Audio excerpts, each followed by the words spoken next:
समाधान का मार्ग तब निकलेगा जब हम सभी मिलकर के सामूहिक रूप से प्रयास प्रारंभ करें। आखिर यही प्रदेश था ना 2017 के पहले।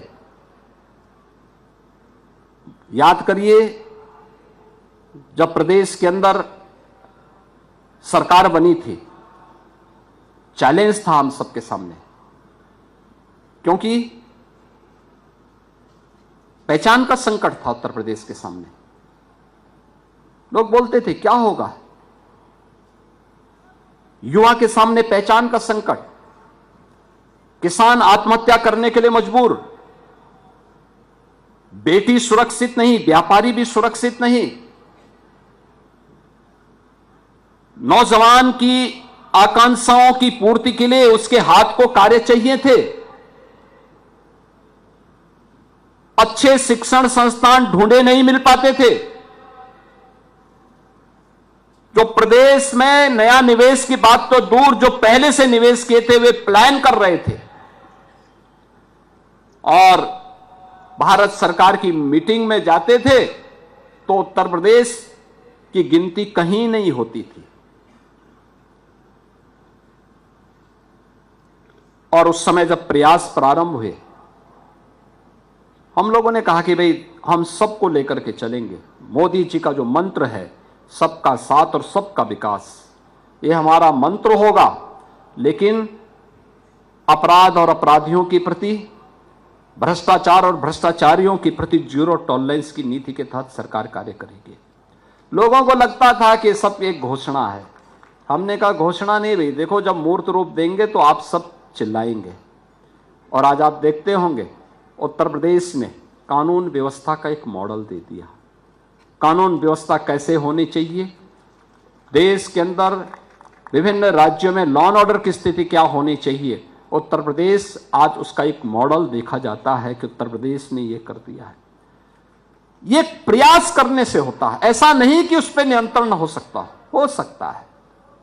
जहां हर तीसरे दिन दंगा होता था, 8 साढ़े 8 वर्ष से आपने देखा होगा कोई दंगा नहीं, कोई शोरगुल नहीं, पर्व और त्योहार उत्साह और उमंग के साथ मनाए जा रहे हैं, और हर एक तबके के मनाए जा रहे हैं। हर एक, क्या होली हो, क्या दीपावली, क्या विजयादशमी, क्या रक्षाबंधन, क्या क्रिसमस, क्या ईद, बकरीद, सब कुछ तो सारे पर्व और त्योहार बहुत उमंग और उत्साह के साथ मनाए जा रहे हैं। आज जब कोई पूछता है या मेरे पास आते हैं लोग, मैं पूछता हूं त्योहार अच्छा हो गया ना, अच्छा हो गया, मैं उनसे तब पूछता हूं कि देखिए कानून का शासन ऐसे ही होता है।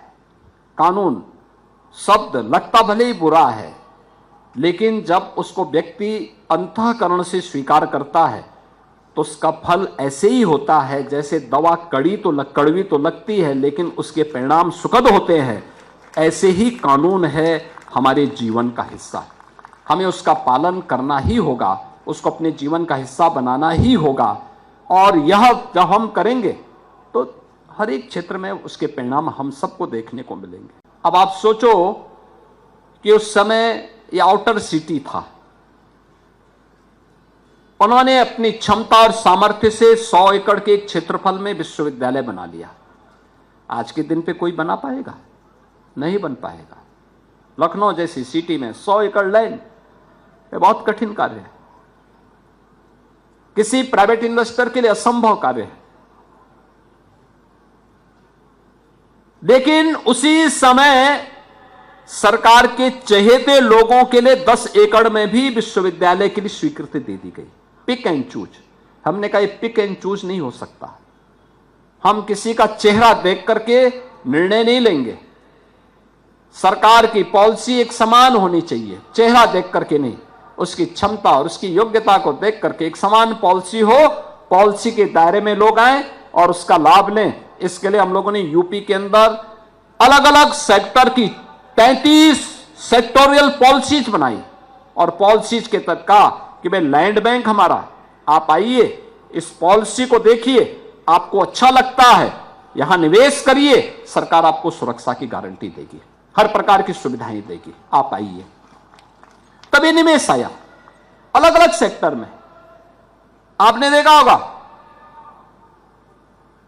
सच्चे मित्र की पहचान कब होती है? जब आपके ऊपर संकट आता है।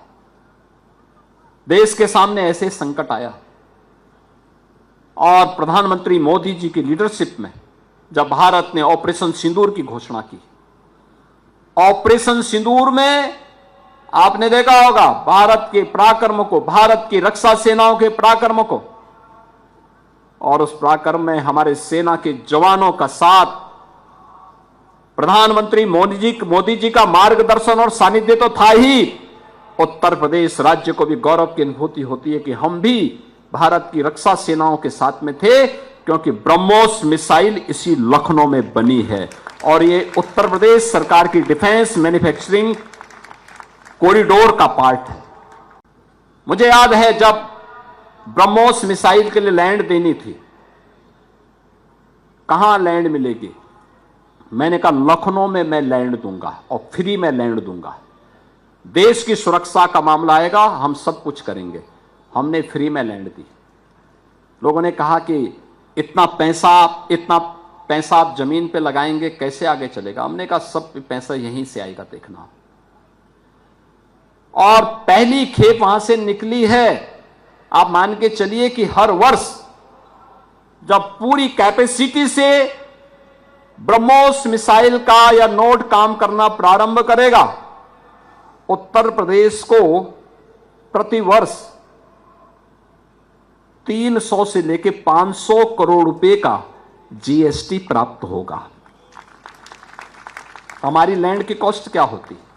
जब 2020 में हमने लैंड का ऑफर किया था और ये लैंड 2022 में उपलब्ध करवाई, तब इस लैंड की कॉस्ट मात्र थी बामुश्किल से 200 करोड़। सभी प्रकार की, यानी विकसित लैंड के बाद 200 करोड़ होती, लेकिन हमें उसके बदले में कई गुना पैसा मिल रहा है आज के दिन पे राज्य को।